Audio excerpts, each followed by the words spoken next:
This episode is brought to you by Airlink, high-speed internet technology that you deserve. It is Wednesday, January 21st. We have the Wednesday edition of the Fayette Advertiser, and welcome to this week's Weekly Fayette-NAM news. Boom, boom, boom, boom, boom. Intro. Good morning, Fayette-NAM! Breaking news. The Karen burger that I had at 7:15 this morning is starting to make me ready for my mid-morning nap. What are you opening? Is that a Monster? A Mountain Dew. This guy is drinking Baja. You know, I had a Celsius and a Karen burger at 7:15, and Cody is coking up. Cody is opening a can of Mountain Dew Baja Blast at 8:55. So here we go, folks. And we're gonna need the energy for this paper because it's boring mostly. That's not a criticism, by the way. Justin's just reporting the news. But here we go. We have a lot of people running it back for these Howard County spots. But main thing here on the front page, former Fayette alderwoman announces run for treasurer. Stephanie Ford will seek the election of the Howard County treasurer. Stephanie took a very short break from local politics, and she is back in it. So she's got nobody running against her so far. Susan Keaton announced her retirement last week, so Stephanie's running there. We have Teresa Seifert is going to run it back on the Republican ticket for the Howard County Circuit Clerk. And then Howell is going to, so that would be Shelley Howell is announcing she's going to run for her third term as the county clerk. The FHS Pinkout game earned more than $6,000 for Glinda Beardmore, who is battling breast cancer. So awesome job raising $6,000. They also had their courtwarming awards here. I'll read their game results. So the Fayette girls won their fifth straight game when they beat North Callaway at Pinkout Night 54-26. And then the boys lost. They had a slow start to the second half.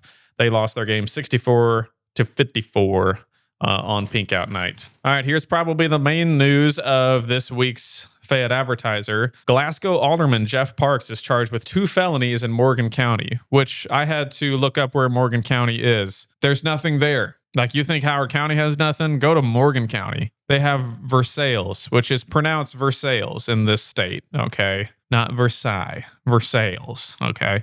Actually, you know what? Let's look up what's in Versailles. What we got in Versailles? Dude, you know a place, like, is small when the main, like, icon for that city is somebody's front yard with some nice stripes in it. But, okay, here we go to Versailles. Looks like we've got an O'Reilly. We've got a Subway. All right, this is starting to sound a lot like Fayette.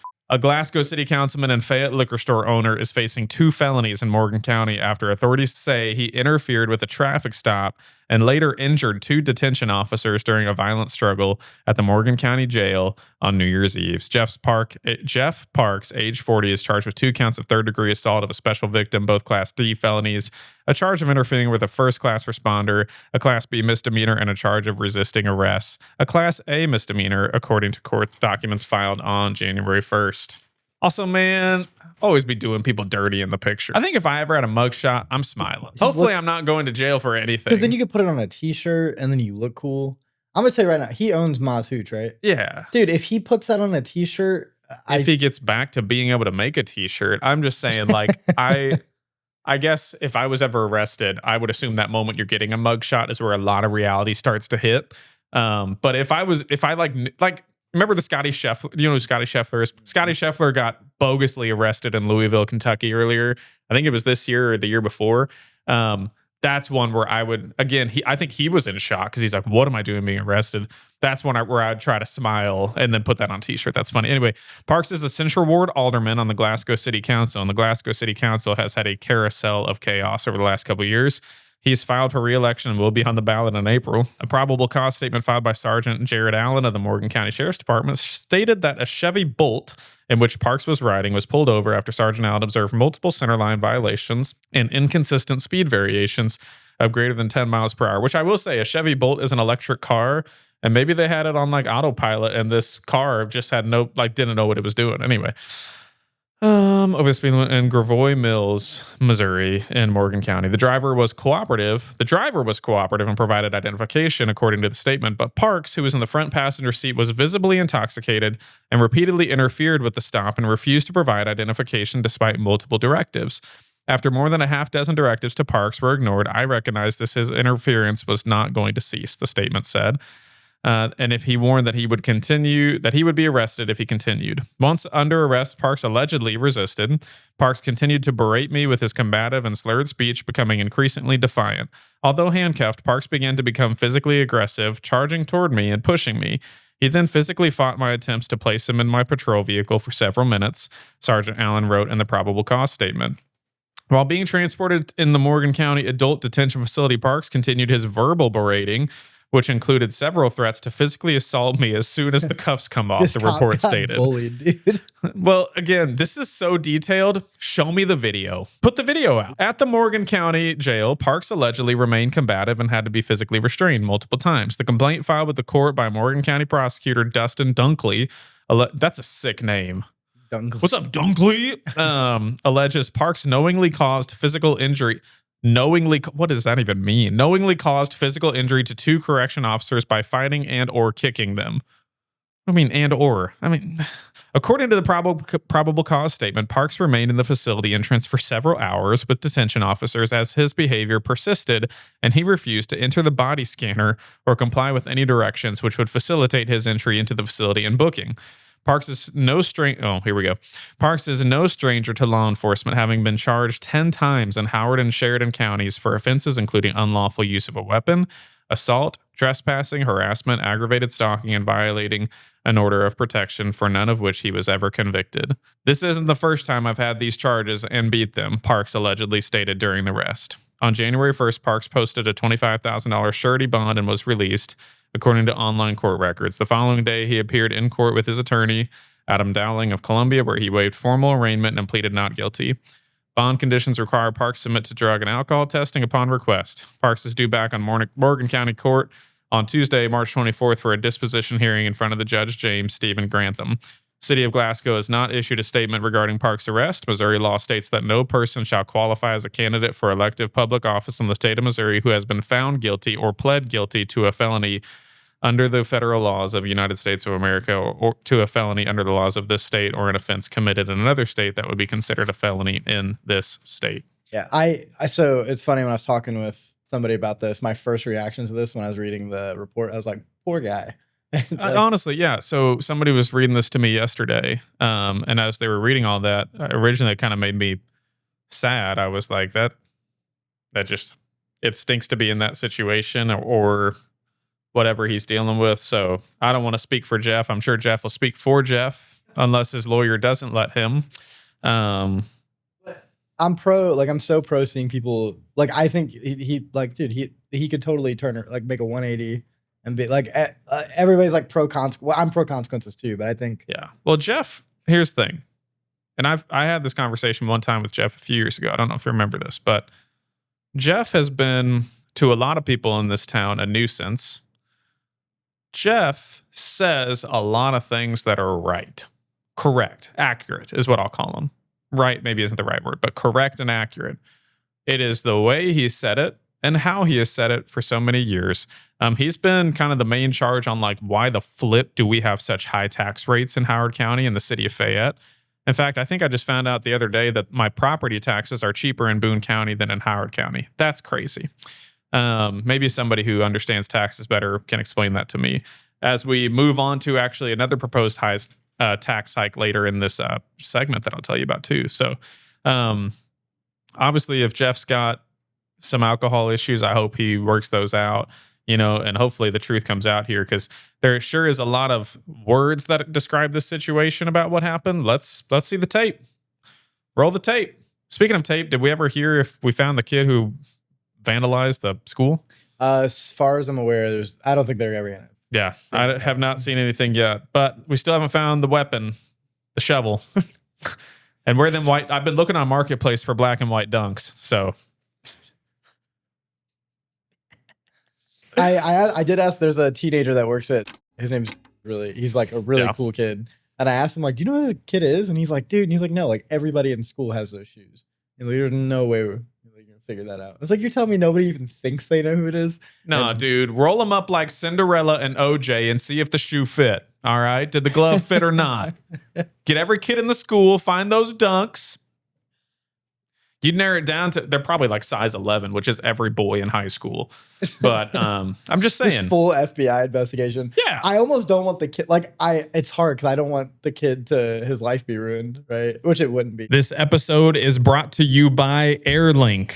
Airlink. Since 2011, Airlink Broadband of Salisbury has been powering homes and businesses around here with fast and dependable internet. The goal of Airlink here is to bring you and our communities the kind of internet service that makes your life easier, smoother, and makes your life more enjoyable. Curious if Airlink is available to you? Head on over to getairlink.com. That's getairlink.com. Or head over to the Airlink Facebook page that we'll link below. Airlink Broadband, great quality, local service, future facing. Let them prove it to you today. I don't think it would be ruined, but oftentimes, I will tell you, the most impactful educators I ever had and people in my life were people that were hard on me and disciplined me and didn't let me, not receive the consequences. Like probably one of the teachers I won't say I learned the most from, but gave me the biggest reality check was John Flanders. And everybody who's ever been to CMU knows that good luck getting more than a C in John Flanders economic classes. So that was a wake-up call for me because I deserved it. And now, 10 years removed from college, I wish I could go back and take his class now that my prefrontal cortex is developed because he's a wickedly smart dude. But yeah, impossible to pass his class with an A, really. And that was a wake-up call for me. So some of my favorite people have been the ones that are hard on me. Moving on, the city honors longtime Housing Authority Chair Jesse Williams, and Fayette Mayor Greg Stenham presented a Memorial Citizen Appreciation Certificate to the family of Jesse Williams. That whole Williams family has had a rough run over the past 3 or 4 months. Would continue to pray for them. Let's see. If you're ever really bored, do some crosswords and games on the back here. There's a whole fun games section here in the paper. There's trivia. There is the word scramble thing. What do they call these? Crosswords? Yeah, crosswords. All right. I already told you that the Fayette girls won their 5th straight game. The Fayette boys lost by 10. We had a bunch of CMU athletics get into the Harrison Hall of Fame. FHS senior inks with Columbia College. The Fayette senior cheerleader signed a commitment to cheer at Columbia College Cougars. Madison Reagan made it official afternoon that she has signed with Columbia College to go do cheer. One thing I did want to point out here in this section of classified section that nobody reads. Public notice, City of Fayette, Missouri, City of Fayette Board of Aldermen special hearing. Notice is hereby given that the Planning and Zoning Commission of the City of Fayette, Missouri will hold a special public hearing on Tuesday, January 27th, someone's birthday, at 6 p.m. at the City Administration Building. The purpose of the hearing is to consider conditional use within an RS1 zoning, which is your normal residential, submitted by the Howard County Ambulance District. The request pertains to all of lots 1, 2, 3, 4 of Morrison Square, Morrison Place addition to the City of Fayette, located within the city limits of Fayette, associated with the RS1 zoning. So they are going to talk about possibly giving permissive zoning to let the Howard County Ambulance, I think, build more facility and stuff like that. I'm all cool with that, except for I believe the tax, we're proposing a 1% tax increase to fund all of that. So not that ambulances aren't important. I'm just sitting here going we already have one of the higher tax rates in the area, and I'm kind of tired of our solution to all of our problems being to raise the tax rate. I don't know. How high is the taxes here compared to I don't know, St. Louis? Let's look. When you combine all applicable rates in Fayette, Missouri state tax is 4.225, Howard County tax is another 2.875, Fayette city tax is 1.13, then you have the special district tax, 1%. Total combined rate of 9.225% in most of Fayette. The city's portion of that 9.225 is about 1.13. How does that compare to other cities around?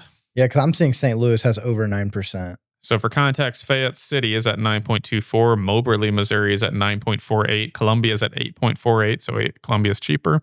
Boonville's at 8.23, cheaper. Glasgow is at 7.1 to 8.6, also cheaper. County sales tax rate, Howard County 2.88, Boone County 1.75, Saline County 2%, Cooper County 1.75, Callaway County 2%, Sheridan County 1.88. Some of this probably has to do too. Our Howard County population is smaller than all those, so there's in order to create, if I guess we're trying to create the same amount of revenue as those other counties, then we have to draw a higher tax rate because we have less people. Here we go on property taxes. Howard County, 1.31. Boone County, 1.27. Saline County, 1.17. Statewide Missouri median is 0.91. Jackson County at 1.11. St. Louis County at 1.14. Jasper County at 0.66. Missouri statewide median effective property taxes are at 0.79 to 0.91 of assessed value. Fayette at 1.31 is above the average. I don't know if the county's proposed tax hike is on a sales tax or a property tax hike. I don't know which one that's on. Somebody can clean me up on that one. But I'm really tired of raising sales tax rates because that just de-incentivizes consuming in the area. Anyway, after that sad segment, unpopular opinion with Cassie Joe. Here we go on to the Fayette News Exchange. All right, Midmo Auto Salvage is paying $170 net ton for all scrap metal. Give them a call if you've got some scrap metal. I don't know what a net ton is. We're paying $170 net ton. I don't know what that means. Anyway, more people looking for rentals. Anybody pick up scrap? I have 2 old dryers, and there are some people that pick up scrap. There is some people that pick up scrap and trash and clean up your yards, folks. I'm sure people would love to help. If you're looking for firewood, Keaton Head has some for you. Just a lot of advertising. You know what I'm going to do? I've decided this. I've had this idea for like 2 days now, which is, if anybody knows me, that's a long time for me to hold an idea. So Cody, we're going to create a new Facebook group. Okay. We're maybe going to call it like the Fayette-NAM news group or something like that. And we're basically just going to be a place that people can report news. Okay. And it will not let any advertising in. No advertising. So no like pimping out, I pick up this or I do that, you know, or I sell insurance. We don't want none of that in this group, okay? No, we got good ice cream. No. Aren't we advertising though? Yeah. I mean, are we? I mean, we're promoting a show, okay? I don't have any products to buy in the link below of mine.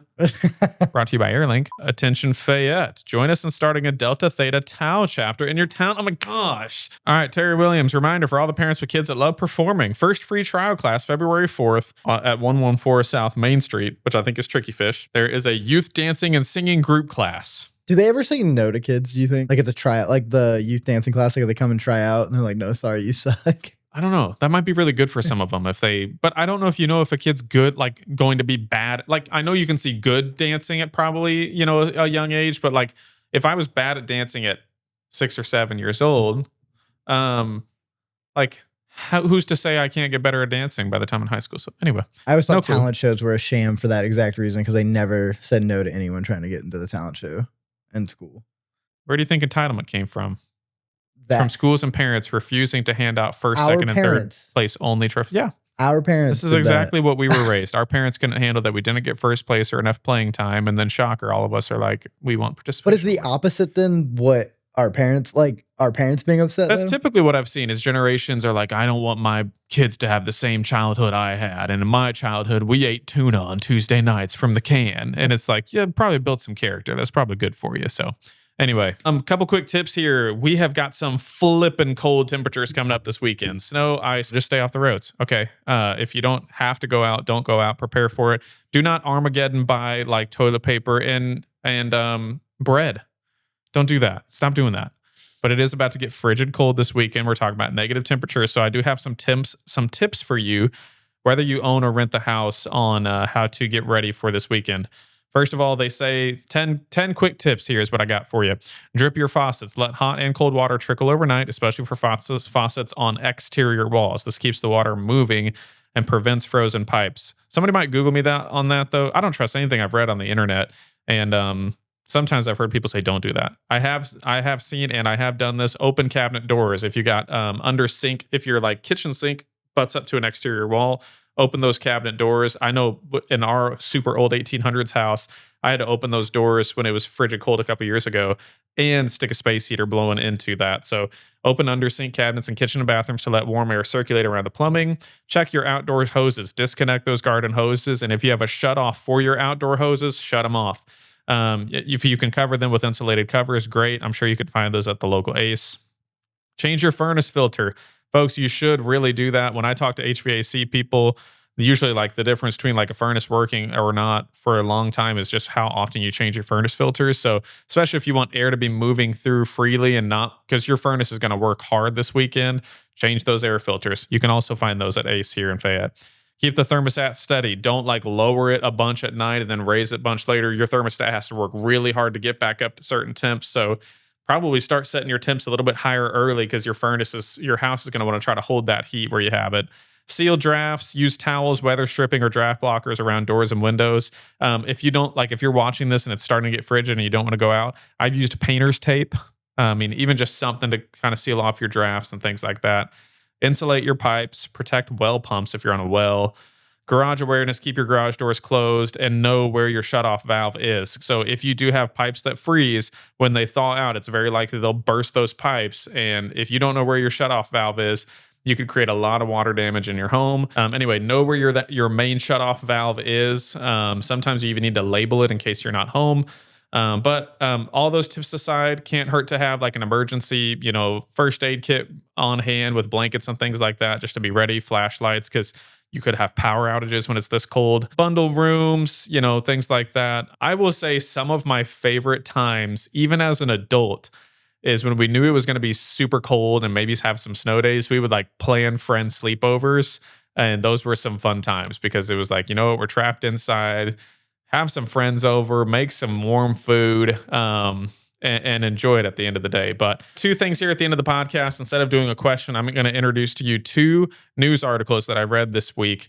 Don't know if they're legit or not. I don't know if it was spoof, but there appears to be some study out that says that nose picking, like if you pick your nose, can lead to Alzheimer's, which, by the way, sounds like just about anything can lead to Alzheimer's now. I think they're even calling Alzheimer's type 3 diabetes. That's been an argument for a long time. So I do think added sugar consumption definitely doesn't help your body. Just saying.